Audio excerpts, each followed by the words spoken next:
ಲೋಕಸಭೆಗೆ ಸ್ಪೀಕರ್ ಆಯ್ಕೆ ಕಸರತ್ತು ಮುಂದುವರೆದಿದೆ. ಉಪಸಭಾಪತಿ ಹುದ್ದೆಯನ್ನ ವಿಪಕ್ಷಕ್ಕೆ ನೀಡದಿದ್ದಕ್ಕೆ ಕಾಂಗ್ರೆಸ್ ಕೆರಳಿ ಕೆಂಡವಾಗಿದೆ. ಹೀಗಾಗಿ ಸ್ಪೀಕರ್ ಚುನಾವಣೆಗೆ ತನ್ನ ಅಭ್ಯರ್ಥಿಯನ್ನ ಇಂಡಿ ಕೂಟ ಕಣಕ್ಕಿಳಿಸಿದೆ. ಈ ಕುರಿತ ರಿಪೋರ್ಟ್ ಇಲ್ಲಿದೆ ನೋಡಿ.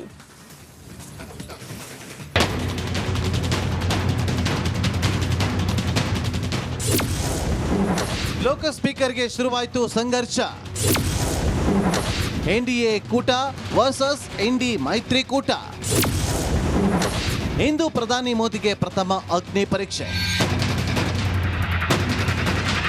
ಪ್ರಧಾನಮಂತ್ರಿ ಮೋದಿ ಕಳೆದ 2 ಅವಧಿಯಲ್ಲಿ ಆನೆ ನಡೆದಿದ್ದೇ ದಾರಿ ಎಂಬಂತೆ ಇತ್ತು. ಆದರೆ ಈ ಬಾರಿ ಮಾತ್ರ ಬಿಜೆಪಿ ಮೈತ್ರಿ ಬೆಂಬಲದೊಂದಿಗೆ ಅಧಿಕಾರದ ಚುಕ್ಕಾಣಿ ಹಿಡಿದಿದೆ. ಹೀಗಾಗಿ ಪ್ರಧಾನಿ ಮೋದಿಗೆ ಪ್ರಾರಂಭದಲ್ಲೇ ಅಗ್ನಿ ಪರೀಕ್ಷೆ ಎದುರಾಗಿದೆ. ಸಾಮಾನ್ಯವಾಗಿ ಸದನದಲ್ಲಿ ಸ್ಪೀಕರ್ ಅನ್ನ ಒಮ್ಮತದಿಂದ ಆಯ್ಕೆ ಮಾಡಲಾಗುತ್ತದೆ. ಈ ಸಾರಿ ಸ್ಪೀಕರ್ ಹುದ್ದೆಗೆ ಇಂಡಿ ಕೂಟ ಕೂಡ ತನ್ನ ಅಭ್ಯರ್ಥಿಯನ್ನ ಕಣಕ್ಕಿಳಿಸಿದೆ. ಹೌದು, 18ನೇ ಲೋಕಸಭೆ ಸ್ಪೀಕರ್ ಸ್ಥಾನಕ್ಕೆ ಎನ್ಡಿಎ ಅಭ್ಯರ್ಥಿಯಾಗಿ ಬಿಜೆಪಿಯ ಓಂ ಬಿರ್ಲಾ ಕಣಕ್ಕಿಳಿದಿದ್ದರೆ ಇಂಡಿ ಒಕ್ಕೂಟದಿಂದ ಕಾಂಗ್ರೆಸ್ ಸಂಸದ ಕೊಡಿಕುನ್ನಿಲ್ ಸುರೇಶ್ ಅಖಾಡಕ್ಕೆ ಇಳಿದಿದ್ದಾರೆ. ಸ್ಪೀಕರ್ ಚುನಾವಣೆಗೆ ಒಮ್ಮತ ಮೂಡಿಸಲು ಎನ್ಡಿಎ ಪ್ರಯತ್ನ ನಡೆಸಿತು. ರಕ್ಷಣಾ ಸಚಿವ ರಾಜನಾಥ್ ಸಿಂಗ್ ನೇತೃತ್ವದಲ್ಲಿ ಇಂಡಿ ಕೂಟದ ನಾಯಕರೊಂದಿಗೆ ಚರ್ಚೆ ನಡೆಸಿದರು. ಆದರೆ ವಾಡಿಕೆಯಂತೆ ವಿಪಕ್ಷಗಳಿಗೆ ಉಪ ಸ್ಪೀಕರ್ ಹುದ್ದೆ ನೀಡಬೇಕು ಎಂದು ಕಾಂಗ್ರೆಸ್ ಪಟ್ಟು ಹಿಡಿಯಿತು. ಆದರೆ ಇದಕ್ಕೆ ಮೋದಿ ಸರ್ಕಾರ ಒಪ್ಪದಿದ್ದಕ್ಕೆ ಕೆರಳಿದ ವಿಪಕ್ಷಗಳು ಸ್ಪೀಕರ್ ಹುದ್ದೆಗೆ ತನ್ನ ಅಭ್ಯರ್ಥಿಯನ್ನ ಕಣಕ್ಕಿಳಿಸಿದೆ.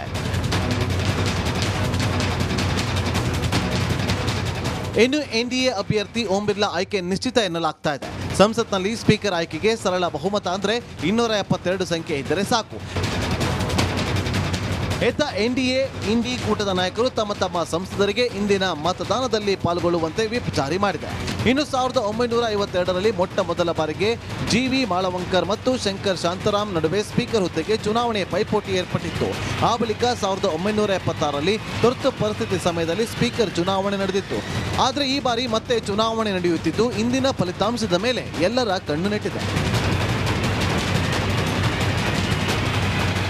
Bureau report, Republic Kannada, Bengaluru. 7 ದಶಕಗಳ ನಂತರ ಸ್ಪೀಕರ್ ಚುನಾವಣೆಗೆ ಒಂದು ರೀತಿಯಲ್ಲಿ ಸ್ಪರ್ಧೆ ನಡೀತಾ ಇರುವಂಥದ್ದು. ಆದರೆ ಎನ್ಡಿಎ ಒಕ್ಕೂಟಕ್ಕೆ ಬಹುಮತ ಇದೆ. ಇವರು ಕೂಡ ಒಂದು ರೀತಿಯಲ್ಲಿ ಇದ್ದಾರೆ. ಆದರೆ ಗೆಲ್ಲುವಂಥ ಸಾಧ್ಯತೆ ಇಲ್ಲ. ಆದರೆ ಉಪಸಭಾಪತಿ ಕೊಡಬೇಕು ಅನ್ನುವಂಥದ್ದು ಮೊದಲಿಂದ ಇದ್ದಂಥ ಒಂದು ಹೋರಾಟಗಳು ಏನಾಗುತ್ತೆ ನೋಡೋಣ. ಯಾಕಂದರೆ ಇಲ್ಲಿ ತನಕ ಕಳೆದ 2 ಚುನಾವಣೆ ನಂತರ ಕೂಡ ಸರ್ಕಾರ ಸಂದರ್ಭದಲ್ಲಿ ವಿಪಕ್ಷನೇ ಇರಲಿಲ್ಲ. ವಿಪಕ್ಷ ಅಂತಂದರೆ ವಿಪಕ್ಷ ನಾಯಕ ಅಂತ ಇರಲಿಲ್ಲ. ಈಗ ಹೇಗೆ ಇಲ್ಲಿ ಅಶೋಕ್ ಇದ್ದಾರೆ ವಿಪಕ್ಷ ನಾಯಕ ಅಂಥೇಳಿ, ಶ್ಯಾಡೋ ಸಿ ಎಂ ಅಂತ ಕರೀತಾರೆ ಅವರಿಗೆ ಸರ್ಕಾರದ ಎಲ್ಲ ಫೆಸಿಲಿಟೀಸ್ಗಳು ಸಿಗುತ್ತೆ. ಆಮೇಲೆ ಮುಖ್ಯಮಂತ್ರಿಗಳ ಥರನೇ ಅವರು ಹೋಗಿ ಜಿಲ್ಲಾಧಿಕಾರಿಗಳ ಸಭೆ ಕರೀಬೋದು. ಅಂದರೆ ಜಿಲ್ಲಾಧಿಕಾರಿಗಳಿಂದ ಮಾಹಿತಿ ಕಲೆ ಹಾಕ್ಬೋದು. ಎಲ್ಲ ಮಾಹಿತಿಗಳನ್ನು ಕೇಳೋ ರೈಟ್ಸ್ ಇದೆ ಅವರಿಗೆ. ಅಂದರೆ ಅಧಿಕೃತವಾಗಿ ಇವರು ಬೇರೆ ಕಡೆಯಿಂದ ಕಲೆ ಹಾಕಬೇಕು, ಅದು ಬೇರೆ ವಿಚಾರ. ವಿಪಕ್ಷ ನಾಯಕ ಅಂತಂದರೆ ಅವರಿಗೆ ಕಾರ್ ಕೊಡ್ತಾರೆ, ಬಣ್ಣದ ಊಟದ ಕಾರು ಕೊಡ್ತಾರೆ, ಎಲ್ಲವೂ ಕೂಡ ಎಲ್ಲ ಕಡೆ ಅವರು ಪ್ರವಾಸ ಮಾಡ್ಬೋದು, ಎಲ್ಲದಕ್ಕೂ ಅವಕಾಶ ಇರುತ್ತೆ. Shadow C M. ಹಾಗೇನೇ ವಿಪಕ್ಷ ಈಗ ರಾಹುಲ್ ಗಾಂಧಿ ಅವರಾಗಿದ್ದಾರೆ. ಇಲ್ಲಿ ತನಕ ಕಳೆದ 2 ಬಾರಿ ಆಗಿರಲಿಲ್ಲ. ಯಾಕೆ ಆಗಿರಲಿಲ್ಲ ಅಂತ ನೀವು ಕೇಳ್ಬೋದು. ಅದೇ ನಿಮ್ಗೆ ಗೊತ್ತಿರಲಿ. ನಿಮ್ಗೆ ಗೊತ್ತಿದೆ ಆಲ್ರೆಡಿ 543 ಲೋಕಸಭಾ ಕ್ಷೇತ್ರ ಇದೆ. ವಿಪಕ್ಷ ಸ್ಥಾನ ಸಿಗಬೇಕು ಅಂತಂದರೆ 10% ಆದರೂ ಇರಬೇಕು. 572 ಹೌದು 543 ವಿಪಕ್ಷ ಸ್ಥಾನ ಸಿಗಬೇಕು ಅಂತಂದರೆ ಅದರ 10%. 543 ಅಂತಂದರೆ ಎಷ್ಟು? 54 ಅಥವಾ 55. ಕಳೆದ ಬಾರಿ ಕಾಂಗ್ರೆಸ್ಗೆ ಎಷ್ಟು ಬಂದಿದ್ದು? 53. ಹಾಗಾಗಿ ವಿಪಕ್ಷ ನಾಯಕ ಸ್ಥಾನ ಸಿಗಲಿಲ್ಲ. ಅದಕ್ಕಿಂತ ಮೊದಲು ಎಷ್ಟು ಬಂದಿದ್ದು? 43.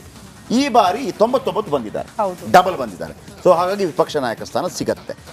ವಿಪಕ್ಷ ನಾಯಕ ಸ್ಥಾನ ಸಿಕ್ಕಿದ್ರೂ ಕೂಡ ಎನ್ಡಿಎ ಮೈತ್ರಿಕೂಟವನ್ನು ಸೋಲಿಸೋಕೆ ಆಗೋದಿಲ್ಲ. ಬಹುಶಃ ಅವರೇ ಸಭಾಧ್ಯಕ್ಷರಾಗಿ ಆಯ್ಕೆ ಆಗ್ತಾರೆ. ವೀಕ್ಷಕರ, ಈ ನಡುವೆ ಮತ್ತೊಂದು ಸುದ್ದಿ.